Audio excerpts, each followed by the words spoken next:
এগুলো ঘুঘু পাখি বলে, দেখেছো?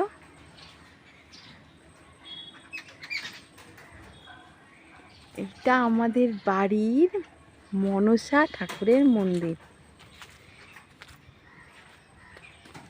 এই দেখো,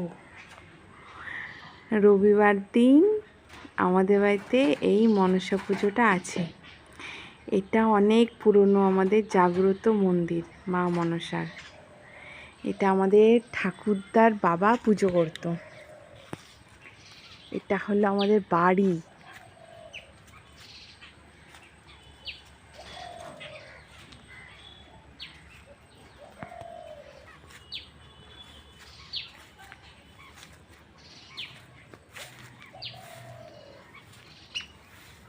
এটা হলো আমাদের বাড়ি, জঙ্গলের মধ্যে। সব দেখেছে তো আমাদের বাড়ি।